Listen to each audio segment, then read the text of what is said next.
ಎಲ್ಲರಿಗೂ. ಈ ಒಂದು ವಿಡಿಯೋದಲ್ಲಿ ST prize money online application ಹಾಕೋದು ಯಾವ ರೀತಿ ಅಂತ ತಿಳಿಸ್ಕೊಡ್ತಾ ಇದ್ದೇನೆ. ವಿಡಿಯೋನ ಪೂರ್ತಿಯಾಗಿ ಎಲ್ಲೂ ಕೂಡ ಸ್ಕಿಪ್ ಮಾಡಿದೆ ನೋಡಿ, ಅರ್ಥ ಆಗುತ್ತೆ. ಸ್ಟೆಪ್ ಬೈ ಸ್ಟೆಪ್ ಆಗಿ ನಿಮಗೆ ತಿಳಿಸ್ಕೊಟ್ಟಿದ್ದೇನೆ. ಇದಕ್ಕೆ ಬೇಕಾದಂಥ document SLC marks card, PUC marks card, ಜಾತಿ ಆದಾಯ ಪ್ರಮಾಣಪತ್ರ, ಆಧಾರ್ ಕಾರ್ಡು, ಬ್ಯಾಂಕ್ ಪಾಸ್ಬುಕ್ ಪ್ರತಿ ಮತ್ತು ಒಂದು ಫೋಟೋ ಕೂಡ ಬೇಕಾಗುತ್ತೆ. ಇಷ್ಟು ಡಾಕ್ಯುಮೆಂಟ್ ಇದ್ದರೆ ಸಾಕು, ಅರ್ಜಿಯನ್ನು ಸಲ್ಲಿಸ್ಕೋಬೋದು. ಕಳೆದ ವರ್ಷ ಕೂಡ ವಿಡಿಯೋ ಮಾಡಿದ್ದೆ ಯಾವ ರೀತಿ ಅರ್ಜಿಯನ್ನು ಸಲ್ಲಿಸೋದು ಅಂತ. ಈ ವರ್ಷ ಕೂಡ ನಿಮಗೆ ವಿಡಿಯೋ ಮಾಡಿ ಹಾಕಿದ್ದೇನೆ. ಸೊ ಬನ್ನಿ ಸ್ನೇಹಿತರೆ, ವಿಡಿಯೋನ ಸ್ಟಾರ್ಟ್ ಮಾಡೋಣ. ಗೂಗಲ್ ಸರ್ಚಲ್ಲಿ ಮೊದಲಿಗೆ TWD ಅಂತ ಹಾಕಿ, TWD ಟ್ರೈಬಲ್ ವೆಲ್ಫೇರ್ ಡಿಪಾರ್ಟ್ಮೆಂಟ್ ಕರ್ನಾಟಕದ DO.in ಅಂತ ಸರ್ಚ್ ಮಾಡಿ. ಫಸ್ಟ್ ಲಿಂಕ್ ಬರುತ್ತೆ, ಫಸ್ಟ್ ಲಿಂಕನ್ನು ಕ್ಲಿಕ್ ಮಾಡ್ಕೊಳ್ಳಿ. ಈ ರೀತಿಯಾಗಿ ನಿಮಗೆ ಪೇಜ್ ಓಪನ್ ಆಗುತ್ತೆ. ಇದರಲ್ಲಿ ನಾವು ಪ್ರೈಸ್ ಮನಿ ಆನ್ಲೈನ್ ಅಪ್ಲಿಕೇಶನ್ ಲಿಂಕನ್ನು ಹುಡುಕಬೇಕಾಗುತ್ತೆ. ರೈಟ್ ಸೈಡಲ್ಲಿ ಇತ್ತೀಚಿನ ಸುದ್ದಿಗಳಂತ ಒಂದು ಆಪ್ಷನ್ ಇದೆ ನೋಡಿ, ಅದರಲ್ಲಿ ಕೆಳಗಡೆ ನಿಮಗೆ ಈ ಒಂದು ಪ್ರೈಸ್ ಮನಿ ಅಪ್ಲಿಕೇಶನ್ ಲಿಂಕ್ ಇರುತ್ತೆ. ಸೊ ಕೆಳಗಡೆ ಸ್ಕ್ರಾಲ್ ಡೌನ್ ಮಾಡ್ಕೊಳ್ಳಿ.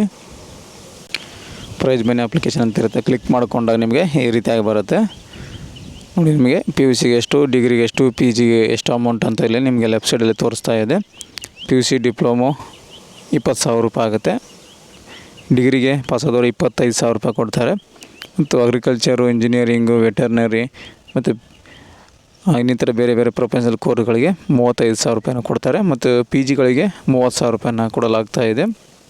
ಈ ರೀತಿಯಾಗಿ 4 ಥರ ನಿಮಗೆ ಅಮೌಂಟ್ ಸ್ಟ್ರಕ್ಚರನ್ನು ಇಟ್ಟಿದ್ದಾರೆ. ಸೊ ಇವಾಗ ನಾವು ಆನ್ಲೈನ್ ಅಪ್ಲಿಕೇಶನ್ ಸ್ಟಾರ್ಟ್ ಮಾಡೋಣ. ಆನ್ಲೈನ್ ಅರ್ಜಿ ಅಂತಿದೆ ನೋಡಿ, ಆನ್ಲೈನ್ ಅಪ್ಲಿಕೇಶನ್ ಪಾಸ್ಡ್ ಇನ್ 2026 ಅಂತ ಅದ್ರ ಮೇಲೆ ಕ್ಲಿಕ್ ಮಾಡಿ. ಕ್ಲಿಕ್ ಮಾಡಿದರೆ ನಿಮಗೆ ಈ ರೀತಿಯಾಗಿ ಬರುತ್ತೆ. SLC ಡೀಟೇಲ್ಸು ಫಿಲ್ ಮಾಡೋಕ್ಕೆ ಕೇಳುತ್ತೆ. ಮೊದಲಿಗೆ SLC ಬೋರ್ಡ್ ಟೈಪನ್ನು ಆಯ್ಕೆಯನ್ನು ಮಾಡ್ಕೊಳ್ಳಿ. SLC ಬೋರ್ಡ್ ಟೈಪ್ ಕರ್ನಾಟಕ ಅಂತಿದೆ. SLC ಬೋರ್ಡ್ ಕರ್ನಾಟಕ ಸೆಲೆಕ್ಟ್ ಮಾಡ್ಕೊಳ್ಳಿ. ಇದರಲ್ಲಿ CBSE, ICSE, other state board ಎಲ್ಲ ಇದ್ದಾವೆ. ನಿಮಗೆ ಯಾವುದು ಅನ್ವಯಿಸುತ್ತೋ ಅದನ್ನು ಹಾಕ್ಕೊಳ್ಳಿ. ಅದರ ನಂತರ SLC ಪಾಸ್ಡ್ ಇಯರ್ ಅಂತ ಕೇಳ್ತಾ ಇದೆ. ಪಾಸ್ಡ್ ಇಯರ್ SLC ಮಾರ್ಕ್ಸ್ ಕಾರ್ಡ್ನಲ್ಲಿ ಯಾವ ಒಂದು ವರ್ಷಕ್ಕೆ SLC ಪಾಸ್ ಆಗಿದ್ದಾರೆ ಆ ಒಂದು ವರ್ಷವನ್ನು ಹಾಕಬೇಕು. ನೋಡ್ಕೊಂಡು ಹಾಕಿ, ಆ ಥರ ತಪ್ಪು ಹಾಕಬೇಡಿ. SLC ಇಯರ್ ಹಾಕಿದ ನಂತರ SLC ರಿಜಿಸ್ಟ್ರೇಷನ್ ನಂಬರ್ ಕೇಳ್ತಾ ಇದೆ. SLC ಮಾರ್ಕ್ಸ್ ಕಾರ್ಡ್ನಲ್ಲಿ ರಿಜಿಸ್ಟ್ರೇಷನ್ ನಂಬರ್ ಇರುತ್ತೆ. ಆ ಒಂದು ರಿಜಿಸ್ಟ್ರೇಷನ್ ನಂಬರ್ನಲ್ಲಿ ಎಂಟ್ರ್ ಮಾಡ್ಕೊಳ್ಳಿ. ಇದನ್ನು ಕೂಡ ಅಷ್ಟೇ, ಭಾಳಷ್ಟು ವಿದ್ಯಾರ್ಥಿಗಳು ಅವಸರದಲ್ಲಿ SLC ರಿಜಿಸ್ಟ್ರೇಷನ್ ನಂಬರನ್ನು ಮಿಸ್ಟೇಕ್ ಮಾಡ್ತಾರೆ. ಕರೆಕ್ಟಾಗಿ ಹಾಕ್ಕೊಳ್ಳಿ. ಮತ್ತು ಕ್ಯಾಸ್ಟ್ ST ಅಂತ ಇದೆ, ಓನ್ಲಿ ST ಬರುತ್ತೆ, ಅದು ಸೆಲೆಕ್ಟ್ ಮಾಡಿ. ಮಾಡಿದ student number as in Aadhaar ಅಂತಿದೆ. Student name in as Aadhaar ಅಂತ ಕೊಟ್ಟಿದ್ದಾರೆ. ಆಧಾರ್ ಕಾರ್ಡಲ್ಲಿ ಯಾವ ರೀತಿ ಇದೆ ಅದ್ರ ಪ್ರಕಾರ ಹೆಸರನ್ನು ಹಾಕಿ ಅಂತ ಕೇಳ್ತಾರೆ. ಆ್ಯಸ್ ಪರ್ ಆಧಾರ್ ಕಾರ್ಡ್ ಹೆಂಗಿದೆ ಹಂಗಿದೆ ಎಂಟ್ರನ್ನು ಮಾಡ್ಕೊಳ್ಳಿ. ಮಾಡಿಕೊಂಡು ಸಬ್ಮಿಟ್ ಅಂತ ಕ್ಲಿಕ್ ಮಾಡಿ. ಕ್ಲಿಕ್ ಮಾಡಿ ಸ್ವಲ್ಪ ಲೋಡಿಂಗ್ ತೊಗುತ್ತೆ. ನಿಮಗೆ ತೊಗೊಂಡು ಈ ರೀತಿಯಾಗಿ ನಿಮಗೆ ಐಡೆಂಟಿಟಿ ವ್ಯಾಲಿಡೇಷನ್ ಸರ್ವಿಸ್ಗೆ ಬರುತ್ತೆ. ಆಧಾರದ್ದು EKYC ವೆಬ್ಸೈಟ್ಗೆ ಬರುತ್ತೆ. ಇಲ್ಲಿ ನಿಮ್ಮ ಒಂದು ಆಧಾರ್ ಹೆಸರು ಏನಿದೆಯಲ್ಲ ಆ ಒಂದು ಹೆಸರು ಮತ್ತು ಆಧಾರ್ ಕಾರ್ಡ್ ನಂಬರು, ಆಧಾರ್ ಕಾರ್ಡ್ನಲ್ಲಿ ಯಾವ ರೀತಿ ಹೆಸರು ಇರುತ್ತೆ ಅದು ಸೇಮ್ ಅದೇ ರೀತಿಯಾಗಿ ನಿಮಗೆ ಹೆಸರನ್ನು ಹಾಕಬೇಕು ನೋಡಿ. ನೇಮ್ ಆ್ಯಸ್ ಪರ್ ಆಧಾರ್ ಅಂತಿದೆ. ಸೊ ಹೆಂಗಿದೆ ಹಂಗೆ ಹಾಕ್ಕೊಳ್ಳಿ. ಆಧಾರ್ ಕಾರ್ಡ್ ನಂಬರ್ ಕೇಳುತ್ತೆ, ಆಧಾರ್ ಕಾರ್ಡ್ ನಂಬರ್ ಹಾಕ್ಕೊಳ್ಳಿ. ಹಾಕ್ಕೊಂಡು ಕನ್ಸೆಂಟ್ ಟಿಕ್ಕನ್ನು ಮಾಡ್ಕೊಳ್ಳಿ. ಟಿಕ್ ಮಾಡಿಕೊಂಡು ಸಬ್ಮಿಟ್ ಅಂತಿದೆ ನೋಡಿ ಕೆಳಗಡೆ. ಈ ಒಂದು ಸಬ್ಮಿಟ್ ಮಾಡೋ ಮೇಲೆ ಕ್ಲಿಕ್ ಮಾಡಿ. ಸ್ವಲ್ಪ ಲೋಡಿಂಗ್ ತೊಗೊಳುತ್ತೆ ನೋಡಿ. ಸಬ್ಮಿಟ್ ಕೊಟ್ಟಿದ್ದೀನಿ, ಪ್ರೊಸೆಸ್ ಆಗ್ತಾಯಿದೆ, ವೇಟ್ ಮಾಡಿ ನೋಡಿ. ಆನ್ಲೈನ್ ಅಪ್ಲಿಕೇಶನ್ ಫಾರ್ಮ್ ಓಪನ್ ಆಗಿದೆ ನೋಡಿ. ಈ ರೀತಿಯಾಗಿ ಬರುತ್ತೆ ಆನ್ಲೈನ್ ಅಪ್ಲಿಕೇಶನ್ ಅಂತ. ಇಲ್ಲಿ ಮೊದಲಿಗೆ ನೀವು ಪರ್ಸ್ನಲ್ ಡೀಟೇಲ್ಸನ್ನು ಫಿಲ್ ಮಾಡ್ತಾ ಹೋಗಬೇಕು. ಮೊದಲಿಗೆ ಆಡಿ ನಂಬರ್ ಕೇಳ್ತಾ ಇದೆ. ಆಡಿ ನಂಬರ್ ಆಫ್ ಕ್ಯಾಸ್ಟ್ ಅಂತ ಬರ್ತಾಯಿದೆ. ಕ್ಯಾಸ್ಟ್ ಆಡಿ ನಂಬರನ್ನು ಎಂಟ್ರ್ ಮಾಡಬೇಕು. ಅಂದರೆ ಜಾತಿ ಪ್ರಮಾಣಪತ್ರದ ಆಡಿ ಸಂಖ್ಯೆಯನ್ನು ಇಲ್ಲಿ ಎಂಟ್ರನ್ನು ಮಾಡಬೇಕು. ಆಡಿ ಸಂಖ್ಯೆ ಎಂಟ್ರ್ ಮಾಡಿದಂಥ ಬೇರೆ ಕಡೆ ನೀವು ಕ್ಲಿಕ್ ಮಾಡಿಕೊಂಡಾಗ ನಿಮಗೆ ಅಲ್ಲಿ ನಿಮಗೆ ಕ್ಯಾಸ್ಟ್ ಯಾವುದು ಕ್ಯಾಟಗರಿ ಹೆಸರು ಏನು ಎಲ್ಲ ಡೀಟೇಲ್ ಆಗಿ ನಿಮಗೆ ಅಲ್ಲಿ ಶೋ ಆಗುತ್ತೆ. ಅಪ್ಲಿಕೇಶನಲ್ಲಿ ಫಿಲ್ ಆಗುತ್ತೆ. ಅದು ಕರೆಕ್ಟಾಗಿ ಮಾಹಿತಿ ಬಂದಿದೆಯಾ, ಡಾಟಾ ಕರೆಕ್ಟಾಗಿ ಪೇಸ್ ಆಗಿದೆಯಾ ಇಲ್ಲ ಅಂತ ನೀವು ನೋಡ್ಕೊಳ್ಳಿ. ನೋಡ್ಕೊಂಡ ನಂತರ ಇಲ್ಲಿ ಹೆಸರು, ತಂದೆ ಹೆಸರು ಆಟೋಮೆಟಿಕ್ಕಾಗಿ ಬಂದಿದೆ. ತಾಯಿ ಹೆಸರು ಕೂಡ ಆಟೋಮೆಟಿಕ್ಕಾಗಿ ಬಂದಿದೆ. ತಾಯಿ ಹೆಸರು ಏನಾದ್ರು ತಪ್ಪಾಗಿದ್ದರೆ ಅದನ್ನು ನೀವು ಕರೆಕ್ಷನ್ ಮಾಡ್ಕೋಬೋದು. ವಿದ್ಯಾರ್ಥಿ ಹೆಸರು ಮತ್ತು ತಂದೆ ಹೆಸರು ಕರೆಕ್ಷನ್ ಮಾಡ್ಕೋಕ್ಕೆ ಅವಕಾಶ ಇಲ್ಲ. ಆಡಿ ನಂಬರ್ ಹಾಕಿದ ನಂತರ ಆಟೋಮೆಟಿಕ್ಕಾಗಿ ಬಂದು ಬಿಡುತ್ತೆ. ಅದರ ನಂತರ ಇವಾಗ ನಾವು ಡೇಟ್ ಆಫ್ ಬರ್ತನ್ನು ಹಾಕೋಬೇಕಾಗುತ್ತೆ, ಜನ್ಮ ದಿನಾಂಕವನ್ನು. SLC ಮಾರ್ಕ್ಸ್ ಕಾರ್ಡ್ನಲ್ಲಿ ಯಾವ ರೀತಿ ಇರುತ್ತೆ ಅದೇ ರೀತಿಯಾಗಿಯೂ ಜನ್ಮ ದಿನಾಂಕವನ್ನು ಹಾಕೋಬೇಕಾಗುತ್ತೆ. ಡೇಟ್ ಆಫ್ ಬರ್ತ್ ಹಾಕಿದ ನಂತರ ಮೇಲ್ ಆರ್ ಫೀಮೇಲ್ ಹಾಕ್ಕೊಳ್ಳಿ. ಅದಾದ ನಂತರ ಕ್ಯಾಸ್ಟ್ ಕೇಳುತ್ತೆ. ಕ್ಯಾಸ್ಟ್ ಇಲ್ಲಿ ಒಟ್ಟು ಒಂದು 52ರಿಂದ 58 ಜಾತಿಗಳ ಹೆಸರಿನಲ್ಲಿ ಶೋ ಆಗುತ್ತೆ. ST ಪಂಗಡದಲ್ಲಿ ಎಷ್ಟು ಜಾತಿ ಬರುತ್ತೋ ಅಷ್ಟು ಜಾತಿ ಹೆಸರಲ್ಲಿ ತೋರಿಸುತ್ತೆ. ಸೊ ಇದರಲ್ಲಿ ನಿಮ್ಮ ಒಂದು ಕ್ಯಾಸ್ಟ್ ಇನ್ಕಮ್ನಲ್ಲಿ ಯಾವ ರೀತಿ ಮೆನ್ಷನ್ ಆಗಿದೆ ಜಾತಿ ಹೆಸರು ಅದನ್ನು ನೋಡಿಕೊಂಡು ಕರೆಕ್ಟಾಗಿ ಎಂಟ್ರ್ ಮಾಡ್ಕೊಳ್ಳಿ.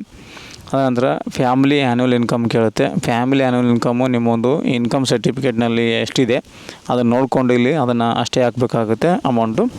ಅದ ನಂತರ ಎಂಟರ್ ಯುವರ್ ಪರ್ಮನೆಂಟ್ ಅಡ್ರೆಸ್ ಅಂತ ಕೇಳ್ತಾ ಇದೆ. ಪರ್ಮನೆಂಟ್ ಅಡ್ರೆಸ್ ಬಂದು ನಿಮ್ಮ ಒಂದು ಆಧಾರ್ ಕಾರ್ಡ್ನಲ್ಲಿ ಯಾವ ರೀತಿ ಇರುತ್ತೆ ಅದೇ ರೀತಿಯಾಗಿ ಎಂಟ್ರನ್ನ ಮಾಡ್ಕೊಳ್ಳಿ. ಅಂದರೆ ಸಂಪೂರ್ಣವಾದ ಅಡ್ರೆಸ್ ನಿಮ್ಮ ಆಧಾರ್ ಕಾರ್ಡ್ನಲ್ಲಿ ಇದ್ದರೆ ಅದನ್ನು ಹಾಕ್ಕೊಳ್ಳಿ. ಇಲ್ಲ ಆಧಾರ್ ಕಾರ್ಡ್ನಲ್ಲಿ ಇನ್ಕಂಪ್ಲೀಟ್ ಇದೆ ಅಂದರೆ ನಿಮ್ಗೆ ಯಾವುದು ಬೇಕೋ ಆ ಅಡ್ರೆಸ್ಸನ್ನು ಸಂಪೂರ್ಣವಾಗಿ ಹಾಕೋಬೇಕು. ನಿಮ್ಮೊಂದು ವಾರ್ಡು, ಊರ ಹೆಸರು, ಹೋಬಳಿ ಹೆಸರು, ತಾಲೂಕು ಹೆಸರು, ಡಿಸ್ಟಿಕ್ ಹೆಸರೆಲ್ಲ ಹಾಕ್ಕೊಳ್ಳಿ. ಹಾಕೊಂಡ ನಂತರ ಎಂಟರ್ ಇಮೇಲ್ ಐ ಡಿ ಕೇಳ್ತಾ ಇದೆ. ಚಾಲ್ತಿಯಂತಿರುವಂಥ ಇಮೇಲ್ ಐ ಡಿಯನ್ನು ಎಂಟರ್ ಮಾಡಿ. ಅದರ ನಂತರ 10 ಡಿಜಿಟ್ ಮೊಬೈಲ್ ನಂಬರ್ ಕೇಳುತ್ತೆ. ಚಾಲ್ತಿಯಲ್ಲಿರುವಂಥ ನಿಮ್ಮ ಒಂದು ಮೊಬೈಲ್ ನಂಬರನ್ನು ಕೊಟ್ಕೊಳ್ಳಿ. ಯಾಕಂದರೆ ಏನೋ ಫರ್ದರ್ ಮುಂದೆ ರೆಫರೆನ್ಸಿಗೆ ಏನೋ ಮೆಸೇಜ್ ಬರಬೇಕಂದ್ರೆ ಮೆಸೇಜ್ ಆ ನಂಬರ್ಗೆ ಮತ್ತು ಆ ಒಂದು ಇಮೇಲ್ ಐ ಡಿಗೆ ಬರುತ್ತೆ ಡಿಪಾರ್ಟ್ಮೆಂಟ್ ಕಡೆಯಿಂದ. ಹಾಗಾಗಿ ಚಾಲ್ತಿಯಲ್ಲಿರುವಂಥ ಇಮೇಲ್ ಐ ಡಿ, ಮೊಬೈಲ್ ನಂಬರನ್ನ ಎಂಟರ್ ಮಾಡ್ಕೊಳ್ಳಿ. ಇಲ್ಲಿ tribal welfare department I D ಕೇಳ್ತಾ ಇದೆ. ಅದು ಐ ಡಿ ನಿಮ್ಗೆ ಹತ್ರ ಇದ್ದರೆ ಹಾಕೊಳ್ಳಿ, ಇಲ್ಲಾಂದ್ರೆ ಅದನ್ನು ಹಾಗೆ ಬಿಡಿ. ಅದರ ನಂತರ ಕೆಳಗಡೆ ಕಾಲೇಜ್ ಕೋರ್ಸ್ ಡೀಟೇಲ್ಸ್ ಕೇಳ್ತಾ ಇದೆ. ಇಲ್ಲಿ ನಿಮ್ಮ ಒಂದು ಸೆಲೆಕ್ಟ್ ಕಾಲೇಜ್ ಟೈಪ್ ಅಂತ ಕೇಳ್ತಾ ಇದೆ. ಡಿಸ್ಟಿಕ್ ತೊಗೊಳ್ಳಿ. ಆನಂತರ ತಾಲೂಕು ತೊಗೊತಾ ಇದೆ. ತಾಲೂಕು ಹಾಕ್ಕೊಳ್ಳಿ. ತಾಲೂಕು ಹಾಕೊಂಡ ನಂತರ ನಿಮಗೆ ಇಲ್ಲಿ ಕಾಲೇಜ್ ಕೇಳುತ್ತೆ. ಈ ಒಂದು ಡಿಸ್ಟಿಕ್ಕು, ಈ ಒಂದು ತಾಲೂಕಿನಲ್ಲಿ ಎಷ್ಟು ಕಾಲೇಜ್ ಇದ್ದಾವೆ ಆ ಒಂದು ಕಾಲೇಜ್ ಹೆಸರು ಇಲ್ಲಿ ನಿಮಗೆ ಶೋ ಆಗುತ್ತೆ. ಸರಿಯಾದದನ್ನು ಆಯ್ಕೆಯನ್ನು ಮಾಡ್ಕೋಬೇಕು.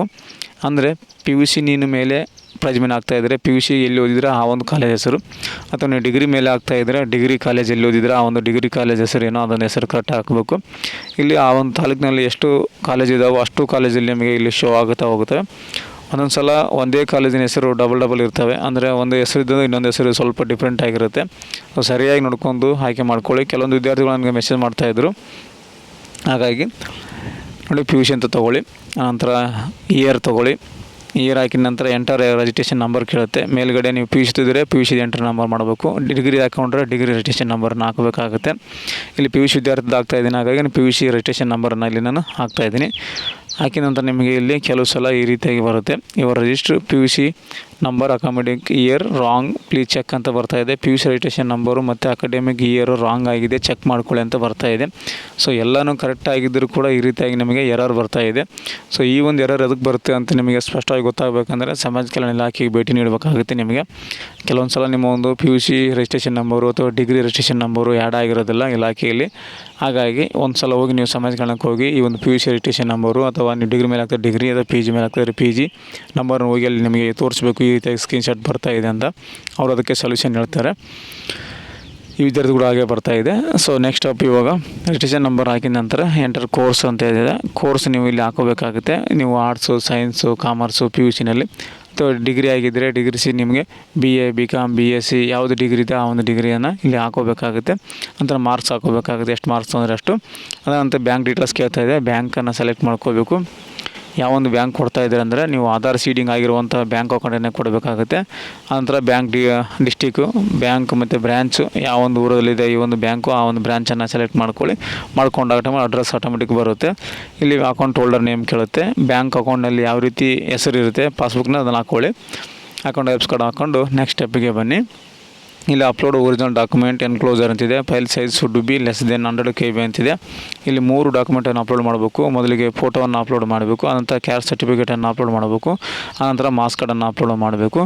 ಎಲ್ಲನೂ ಕೂಡ JPG ಫಾರ್ಮೆಟಲ್ಲಿ ಇರಬೇಕು. ಮತ್ತು 100 KB ಒಳಗಡೆ ಸ್ಕ್ಯಾನ್ ಮಾಡ್ಕೊಂಡು ಅಪ್ಲೋಡ್ ಮಾಡಿ ಅಂತ ಕೊಟ್ಟಿದ್ದಾರೆ. 100 KB ಅಂದರೆ ಕ್ಲಿಯರಿಟಿ ಕಮ್ಮಿ ಆಗುತ್ತೆ.